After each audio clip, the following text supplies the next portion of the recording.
मी सुभाष सरपडवर, नाट्य समीक्षक, मराठी रंगभूमीवरून आमचे जुने दांडे अरुणभाई गाडीगावकर यांच्याशी मी वार्तालाप घेत आहे की त्यांनी बरेचशी नाट्यसंमेलनं आयोजनासाठी मदत केलेली आहे आणि आत्ता ह्या 100व्या नाट्यसंमेलनासाठी त्यांना काय वाटते आज ते इथे उपस्थित आहे. अरुणभाई, तुमचं मनोगत सांगा. एक जरा चुकीची दुरुस्ती करूया. हां, करू. की नाट्य संमेलनाचं आयोजन मी करत होतो.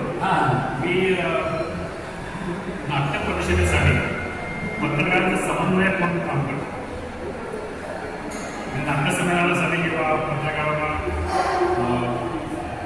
संमेलनस्थळी घेऊन जाणं, त्यांना आणणं किंवा त्यांची व्यवस्था पाहणं, या गोष्टींची जबाबदारी सगळी नाट्य परिषदेत माझ्याकडे दिली.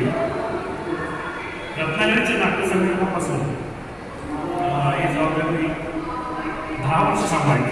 त्यानंतर मी त्याचा राजीनामा. ते ठीक आहे. थोडंसं जरा चूकभूल घ्यावी माझ्या लक्षात आलं नाही. परंतु आता हे जे 100वं नाट्य संमेलन आहे, आधीची कमिटी ते जाऊ दे, आधीची संमेलनं जाऊ दे, पण हे 100वं नाट्य संमेलन इतकं उत्कृष्ट होतं आहे. आता सर्वांचं मत आहे. तुमचं काय मत आहे की या 100व्या नाट्य संमेलनासाठी तुम्ही अगदी सकाळी शोभायात्रापासून संपूर्ण पाय दुखतोय तरी तुम्ही एवढी 3-3.5 तास पायपीट केली आणि तरीही तुम्ही उत्साही आहात, तुमच्या चेहऱ्यावर आनंद आहे, आम्हाला नवळ वाटते. तर याबद्दल काय तुम्ही सांगाल की 100वं नाट्य संमेलन कसं आणि काय वाटते?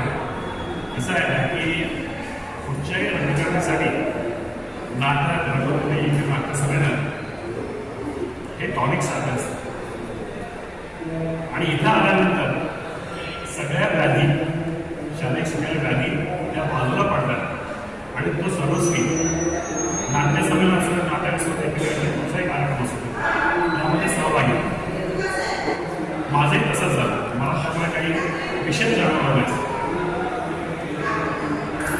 बरं, प्रशांत दामले वगैरे शोभायात्रेमध्ये चालत होते, तर त्यामध्ये इतर अनेक मराठी रंगभूमीमध्ये कलावंत होते, तर तेही आपल्याशी वार्तालाप करत होते. त्याबद्दल काय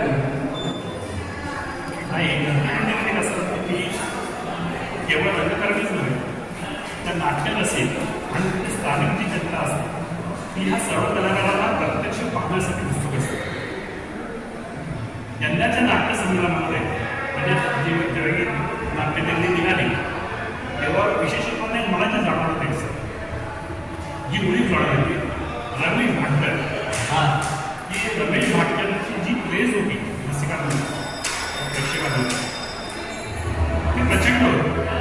आणि रमेश भाटकरांनी त्याला भेटल्याशिवाय, त्याच्यावर फोटो काढल्याशिवाय एक ग्रंथदिंडी झाली, एक नाट्यदिंडी झाली. ती मुली यावर्षी जाणवली.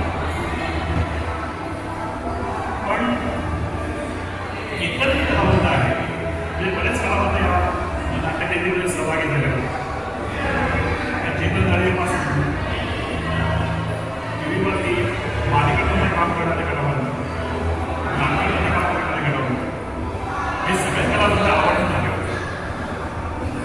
ही खरं तर आजचे नाट्य परिषदेचे अध्यक्ष आहेत प्रशांत दामले यांची किंमत आहे.